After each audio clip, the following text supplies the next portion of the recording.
Hi, I'm Bob with LPS Computer. Today I'm going to show you how to replace the carriage belt on a Designjet 500 series plotter.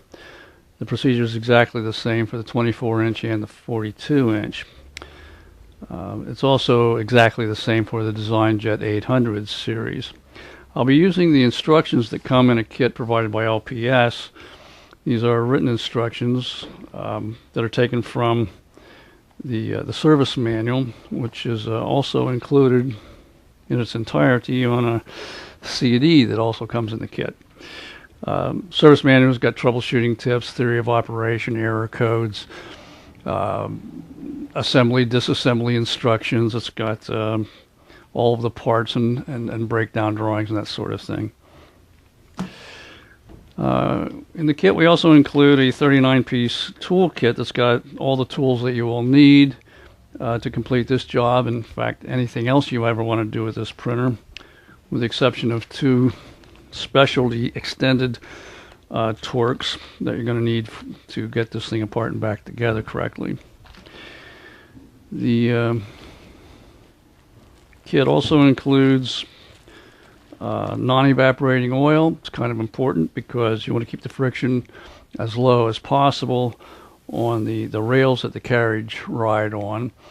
When the machine is first calibrated, the machine measures the friction left and right and creates a voltage offset to compensate for differences in the friction left and right, and then it never looks at it again. So if that friction changes, it's going to affect your print quality. So the best thing to do is keep the friction within the proper range, and you would do that with the oil. Something that you spray on is going to get sticky over time. It evaporates, and it will actually increase the friction, and you'll definitely see it in the quality of your output. The kit also includes a belt that comes packaged like this. The belt itself is made out of high-density polyurethane and Kevlar from DuPont. Half of the belt has got teeth all the way, teeth on one side and ribs on the other side. The teeth go toward the motor pulley because there's teeth on that pulley that drives the carriage back and forth, and the ribs ride in the idler pulley that keeps the belt centered. Now there's belts coming out of Asia and other places that have teeth all the way around it, and so you can't use the OEM pulley, and you lose that centering feature to some degree. These belts are made in the United States. These are the only Designjet belts made in the United States. They're made on a mold owned by LPS Computer. We had it made for us, and the company that makes these is a very reputable, big company that does a fine job for us. Their quality control is really good. We hold the length variance on this down to 40,000ths of an inch. That's about half the width of one of these teeth, and that's plenty tight. We found out after we got all this together that HP's tolerance is much wider than that, so we over-engineered it just a little bit. They're extremely strong. If you're going to go to the trouble of putting in this belt, I highly recommend you get, this belt or get an HP belt. We've heard lots of horror stories from the other belts that come out of Asia. They're all neoprene and fiberglass. They're yesterday's technology. Their quality control isn't very good, and that's being generous. The kit also includes calibration media. This is a type of plastic film. We like to use plastic because originally that's what HP used to give for this calibration. Plastic's not going to expand or contract with temperature. It also won't expand or contract with changes in humidity. So you will get the most stable calibration with this media than a more stable calibration with this media than you would with paper.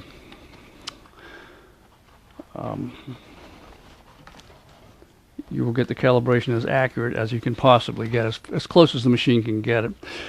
A piece for this one is 36 inches wide, and it's 5 or 6 feet long. The instructions say to load a roll of photogloss media, and so this is loaded as a roll. The reason it's so long is to make sure the machine thinks it's a roll. You're going to have some left over. Well, let's take this thing apart and I'll show you how to change the belt. The end covers need to come off first. There are 5 screws in each end cover, but they're not in the same place left and right. The first screw we're going to look at is the one on the inside cover here. There's one down here that's kind of out of sight. We've already taken it out. And the rest are on the back side. I'll have to swing this around and show you. Okay, the next one is right here on top. This is on the right side cover only. There's one right here. You have to have this lid open to get to it, right there. And the last one is down here in this corner. And this one's ready to come off. I've already removed all those screws except the top one, so this should just slide right off. Okay, the left end cover has 3 screws, the same 2 in the front, the same location as the right side. But here we've got one here, here, and here. I've already taken those out, so I'm going to go ahead and slide this off. The top center cover needs to come off. That's got 3 screws total. 1, 2, 3. I'll take those out.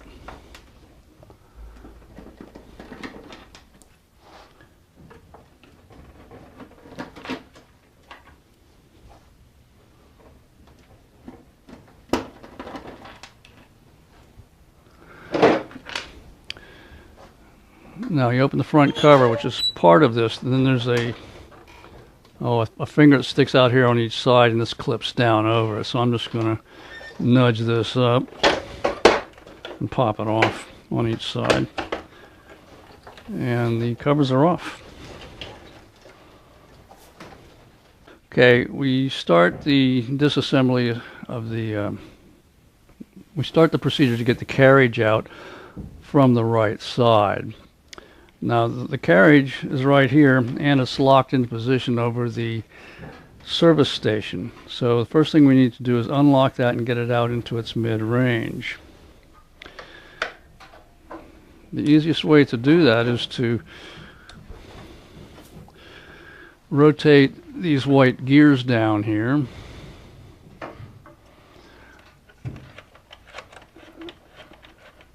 Just like that. Just push them until they stop, and that will have unlocked the carriage. Now it'll just slide out. Okay, we need to disassemble just about everything that's on this side of the machine. So we start out by unplugging all of the connectors on the interconnect board here. Move them out of the way.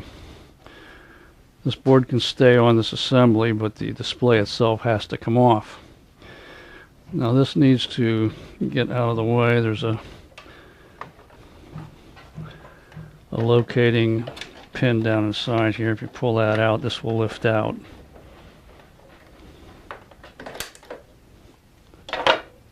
Now this just pops off like that. We can set these aside.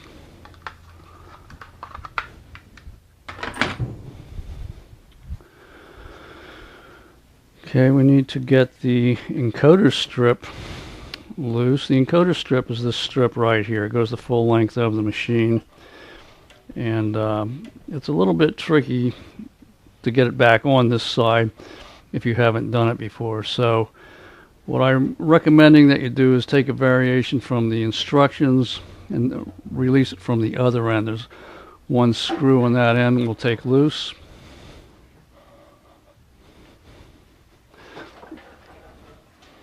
This screw right here, and loosen that.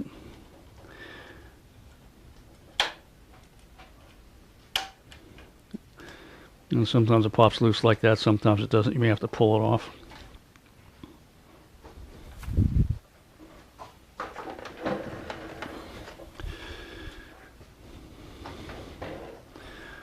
Now there are several screws holding this assembly on. Well, we'll get to that in a minute. First, we're going to take the service station out. The service station is this black assembly that generally sits underneath the carriage. It's held in place by 2 screws. There's one here and one here. We'll take those out.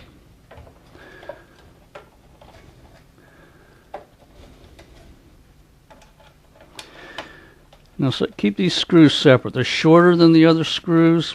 And if you put a longer screw in here, it's going to generate an error for a 2110 error when you put the screws back in, because if a longer screw goes in this hole, it's going to interfere with the motion of the service station.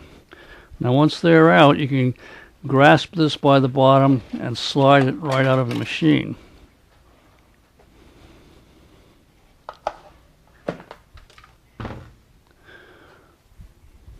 Okay, now we can remove the belt from the other end, and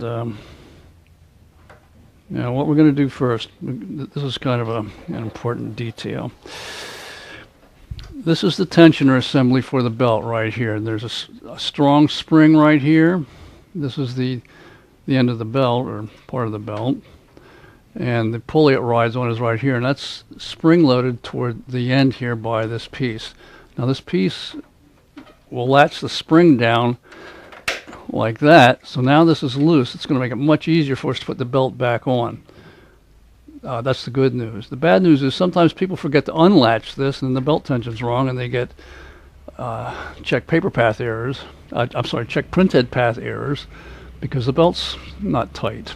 So when we're all done, one of the last things we're going to do is unclip this to tighten the belt. Now to take that pulley out and loosen the belt, we're going to take the belt off of the motor pulley on this end. You can see it's nice and loose. It's easy to do.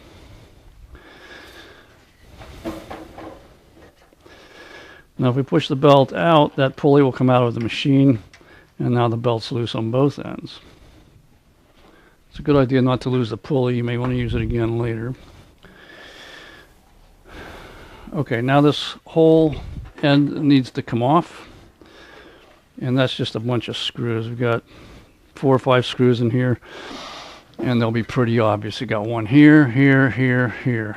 Actually, there's 4, and then there's 2 underneath that are not so easy to find. One of them is this one, and the other one is this one. So they'll both have to come off. And in addition to that, there's one more in the front, and that is right here. That's on a little arm that sticks out of the end assembly. I'm going to leave the encoder strip attached to this, and just because it makes it much easier for the installation to go back together. We'll take a little break here. I'm going to get all these screws out, and then I'm going to pull this off for you. Okay, I've removed the screws from this, and I'm just going to lift this off the machine. And you can see the encoder strips following along here. I've still got a trapped wire. Now the encoder strip is it's fairly tough, but you don't want to bend it or crimp it or anything like that. Good idea to clean the encoder strip with soft cloth and warm water while you've got it out, and put it back in. Don't use detergent or Windex on this. There's real fine lines printed on here, and the detergent, especially Windex, will take the lines off, in which case you get to replace the encoder strip, because it won't be any good after that.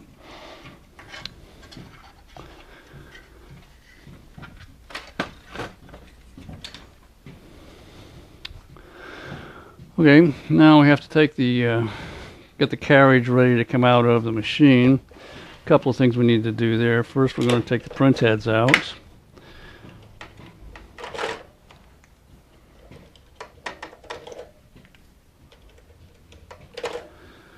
Next, we've got to take this screw out. Now, this is one of those extended small Torx bits that come, one of those special ones. You've got to use it for this. The book says this is a T9. It isn't. It's a T8.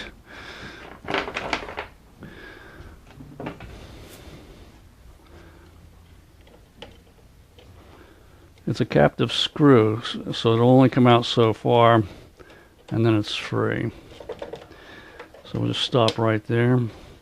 We'll bring it down here to in this area. And there's a little latch right here. And you need to pull that forward. This will lift out. And we can let that hang out the back. That's going to be fine just where it is. The next thing we need to do is take off the trailing cable. Trailing cable is this piece right here. And there's a latch underneath or on the side here. And if you just push this in, this will pop up and come off. Just like that. Now we can easily undo these.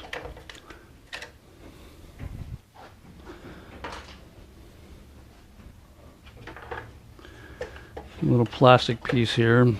Half the time it breaks when you try to take it out. That one didn't break, it just went into orbit. And there's a finger underneath here. We can pull this loose and get that out of the way. Now I generally run this out the end of the machine just so we don't damage it in any way.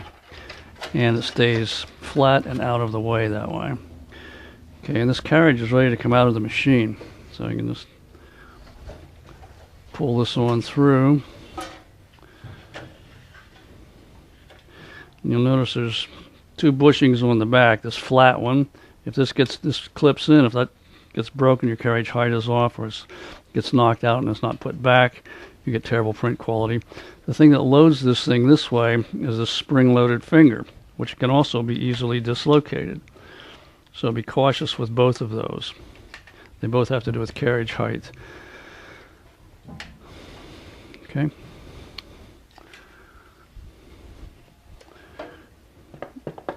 Now if we look at how the belt is actually attached to the carriage here, there's the teeth go or match up to some teeth here. I usually like to try to feed this thing up through if I can, and pull it out this way so that I'm not fighting the that little channel that's on the inside.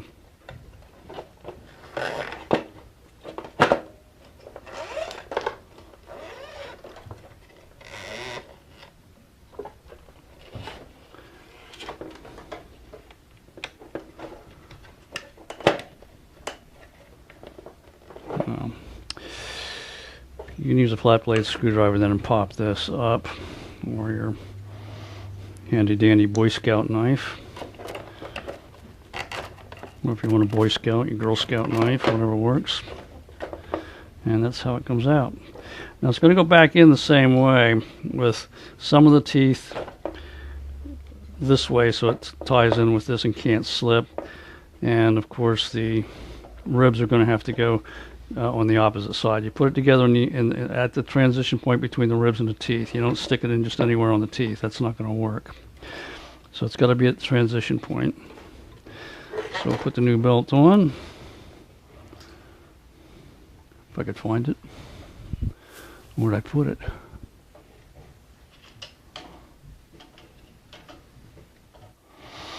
Okay, here's the new belt.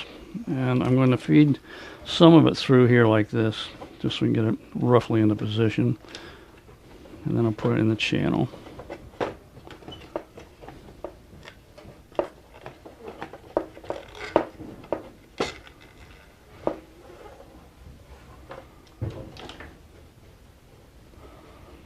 Okay, there's what we want in the channel.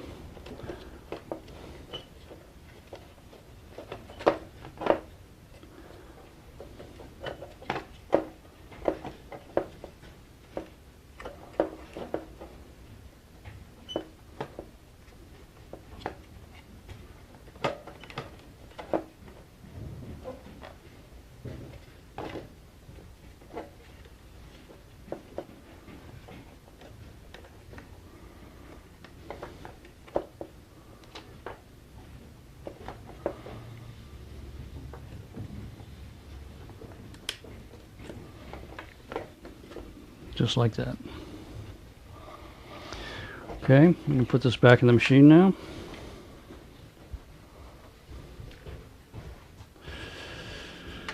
Okay, I'm going to start off by getting this bushing on this, and then I'm going to be very careful about the back bushing. Because number one, not to knock this thing loose.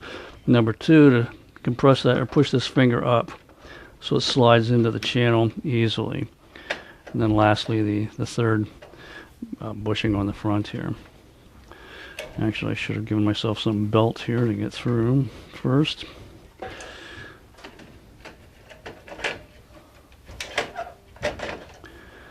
And we'll pull it into the machine. Okay, then reassemble is the exact opposite of taking it apart. Don't actually have to put the trailing cable on just yet. We'll put this end on first.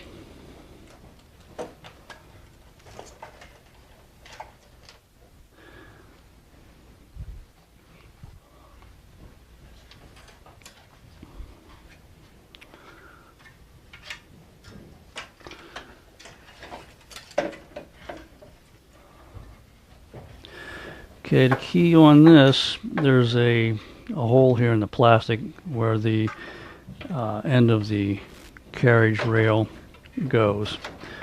If you line up on that, it's pretty hard to get this thing in wrong. In fact, I don't think you can. So once that's in, you go ahead and replace all of the, what did I say, there were 7 screws. And well, I'm going to do that, then we'll be right back.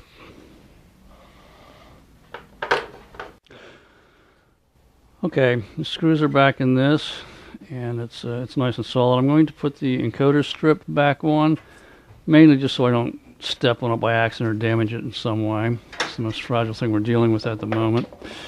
The encoder strip is going to go through a slot straight up from the rail, and it's a vertical slot. There's a sensor right inside there that watches this thing go by, counts the lines and so on. So I'm just going to feed that through. Get the trailing cable out of the way first.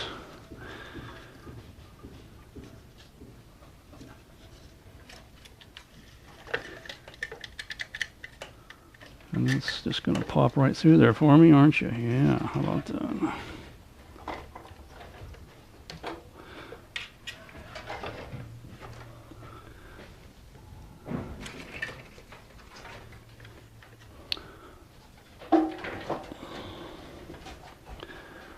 Okay, and that goes right on here. Now the piece on the other end, the mounting piece, is a piece of spring steel that's going to keep this tight. So we need to bend that. You bend that by pulling on this pretty hard. And there should be a little nub right here. This one's worn off. But you can pull it up usually over that nub and it'll stay put. That's not going to happen with this one. So I'm going to have to pull it up snugly and put a screw in it.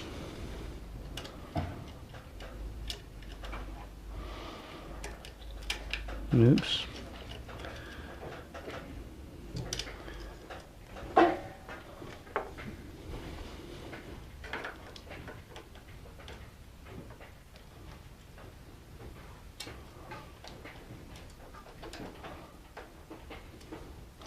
Don't want to over tighten it. You are turning it into plastic and you can't strip it, so don't do that.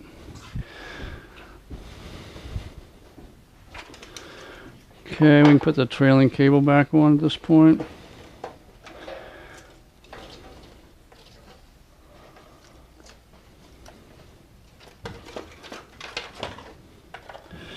Okay, start out by putting it over this little finger first. That locates everything for us, right at the bend. And then put it in the channel here.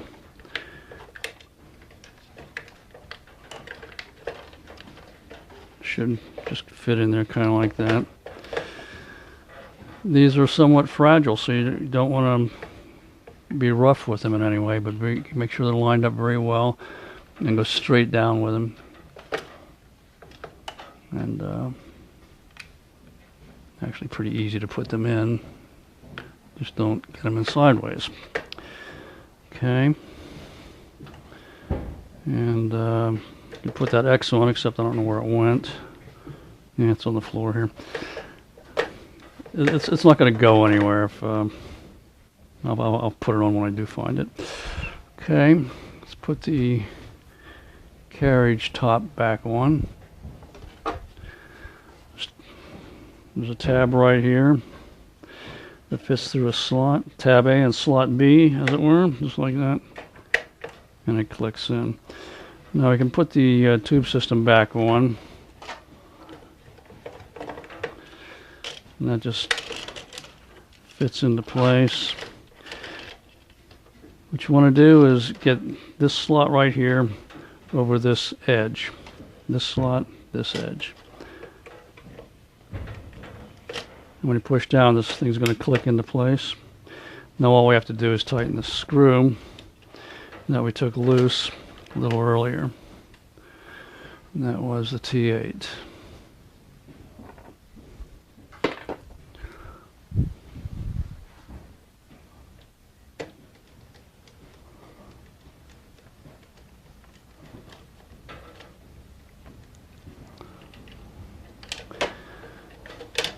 Okay, straighten this out a bit. Okay, ready to put the belt over the belt tensioner. You remember we compressed that to make it easy to get it back on. So we'll feed the belt through the hole for the belt tensioner.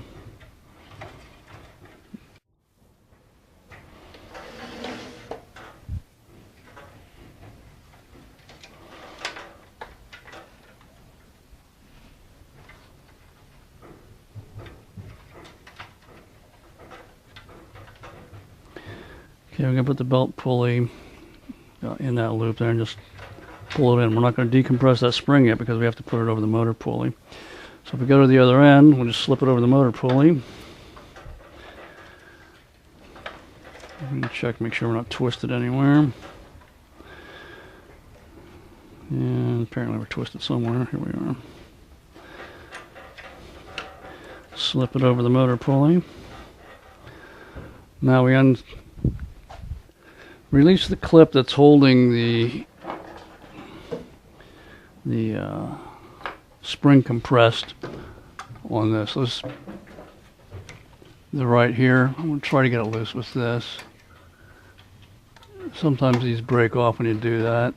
It really doesn't hurt the performance. It's going to make it harder to change the belt next time you change the belt, which with these belts may very well be never. Belt is in and tensioned. Okay, we can go ahead and put these print heads back in. Just to have that out of the way.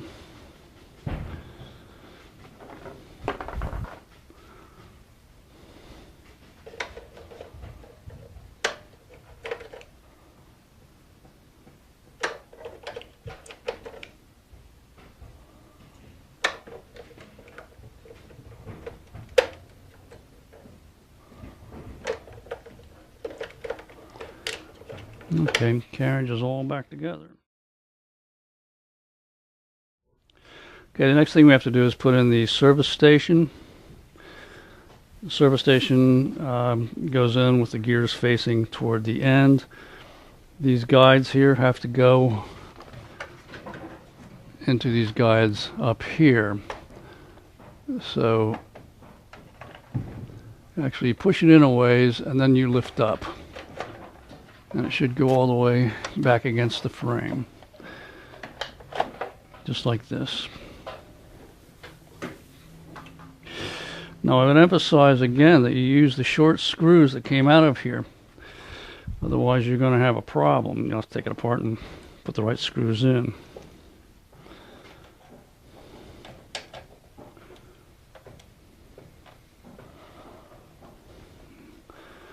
That's not a T15, is it?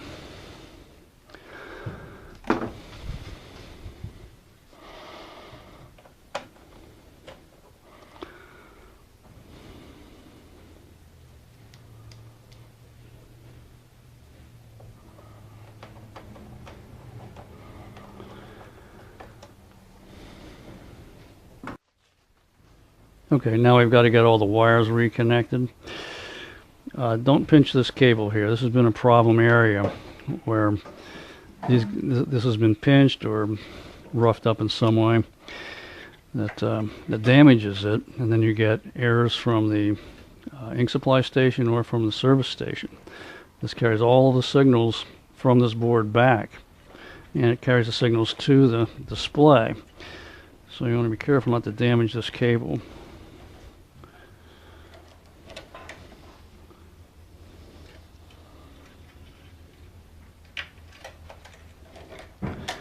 All of these are keyed. You can't get them in wrong unless you really put some effort into it.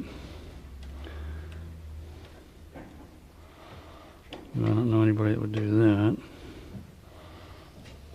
except for this one guy that used to work for us. He had a problem. Okay, we'll put the display back on.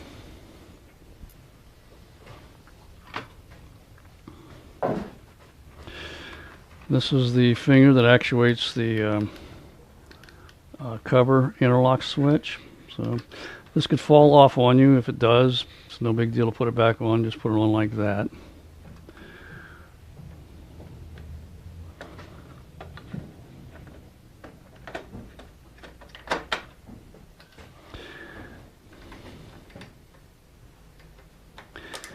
There's going to be a couple of extra empty, well, actually just one extra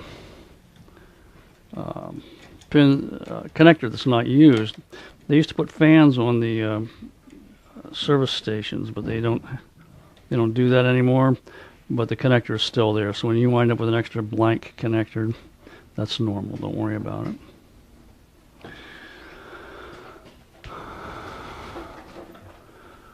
Okay.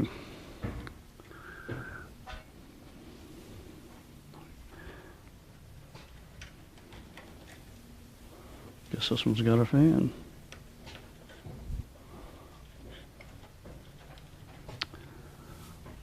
Okay, we're ready to put the covers back on. I'm going to wash my hands first so we don't make a mess of the covers, and I'll be right back. Okay, we start out by putting the top cover on. Here's the fingers I mentioned earlier that the top cover is going to clip onto. These are the clips right here. So I'm just going to line that up and snap it on.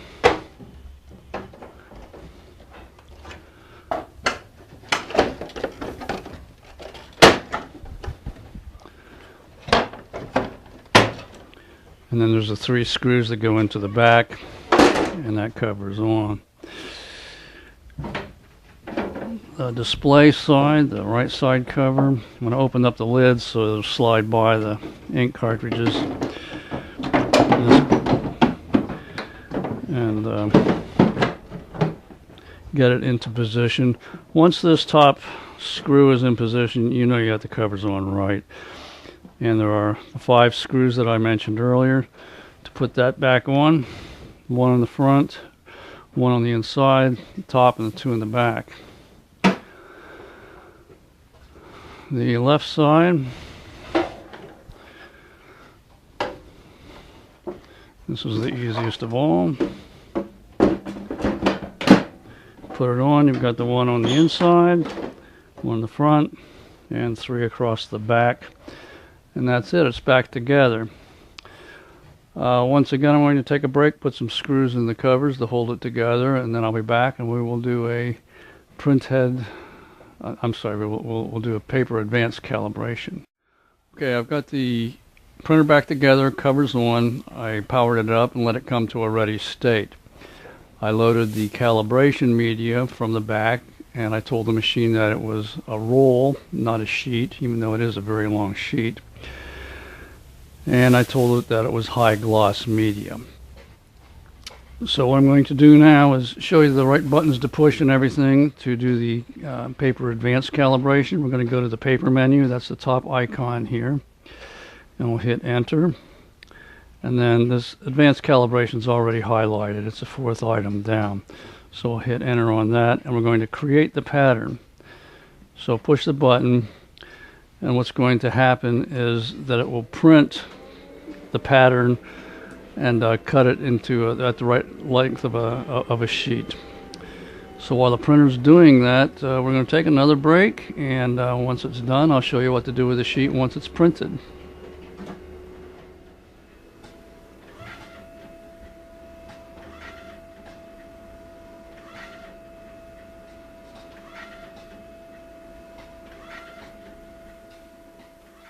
Okay, the printer printed the pattern and it cut it off. I unloaded what was left of the rest of the sheet. What we need to do now is to go back into the paper menu and advanced calibration. And what we want to do is load sheet, and we'll hit enter.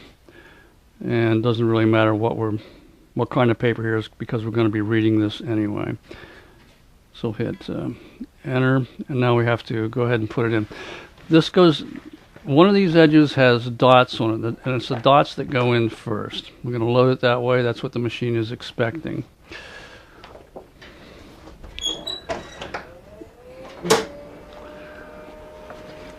So dots edge in first. We're going to hit the blue lines here, and with a little luck we'll get it straight enough. The machine will like it.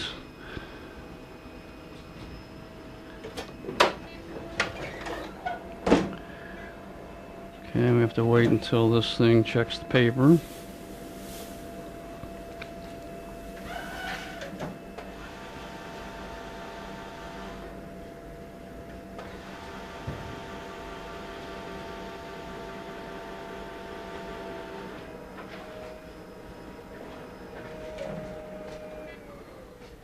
Okay, paper's loaded. Now we're going to go to the paper menu again, the advanced calibration, and this time we're going to measure the measure the pattern. Now the machine does the rest from here. It looks at the various things on the pattern, and it makes its own adjustments from here. It's totally hands off from here on. The reason this adjustment is important is because it makes 1 inch of paper motion exactly equal to 1 inch of carriage motion. And the importance of that is that it prevents banding, so that the width of each printed scan is exactly butted up against the next one, so you don't get gaps and you don't get overlapping. So if you are seeing banding in your printout, this is the calibration that will get rid of it. Now hang on to this sheet, because a year from now, if you want to check the calibration, you don't have to write it again. You just put it in and read it again the same way. Calibration's finished, and so is this job. So good luck with your project, and we'll see you next time. Bye.